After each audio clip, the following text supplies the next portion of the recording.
You are listening to part 19B of the podcast series, 21 Qualities of a Leader.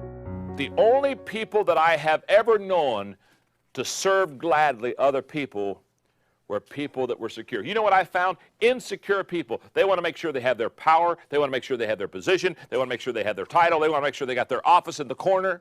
Isn't that true? The more secure you are, the more you realize titles don't matter. Where you have your office, that doesn't matter. I can still remember when we were out in San Diego before we moved to Atlanta, and a major national leadership magazine was coming to interview me. And the joke at the office was the fact that I didn't have an office. I didn't have an office. And well, when I went into the office, I'm usually going around talking to people in everybody else's office, and I really didn't have an office because I most of my work, my writing at home.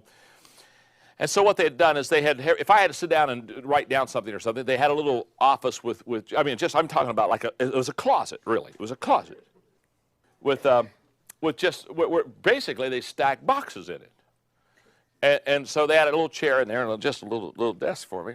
And so in this leadership magazine, they came to do their interview on me. In fact, they're doing a feature article on leadership. Linda, my assistant, said, well, John, what are we going to do? I said, just bring him into my office. I kid you not. These two guys came in with their interview and their tape recorders and stuff, and they came into this office, and I said, welcome, glad you're here, come on, sit down, and I had a box for one of them, I had another little chair for the other one.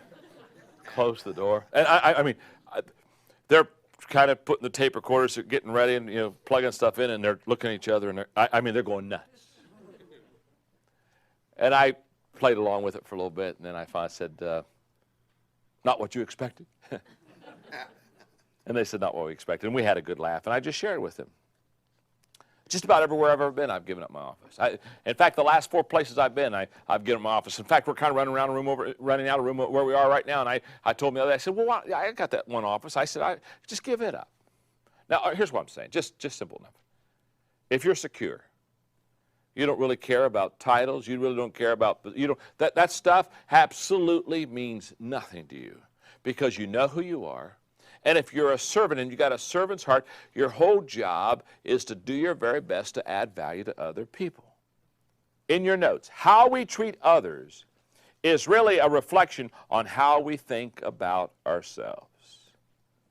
So a servant leader, number 3, initiates service to others. Here's a people principle, the exercise principle. The exercise principle says the best exercise for strengthening the heart is reaching down and lifting up people.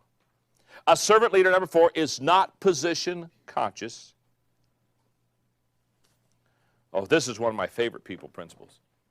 I'm really working on this one. It's called the power down principle. Powerful people show their greatness by treating kindly less powerful people. Whenever I see a person that has power and authority, I always watch how they treat, quote, people of lesser position. You can tell more about the character of a person that's got power and how they treat people of a lesser position than anything else about their character. So let me read this and close this quality. If you really want to become the kind of leader that people want to follow, you will have to settle the issue of servanthood. If your attitude is to be served rather than serve, you may be headed for trouble. If this is an issue in your life, then heed this advice. Stop lording over people and start listening to them. Stop role-playing for advancement and start risking for others' benefit. Stop seeking your own way and start serving others. Or as Albert Schweitzer wisely stated, I don't know what your destiny will be, but one thing I do know. The ones among you who will be really happy are those who have sought and found how to serve. If you want to lead to the highest level, be willing to serve on the lowest. Or as I say often, you've got to love people more than you love your position.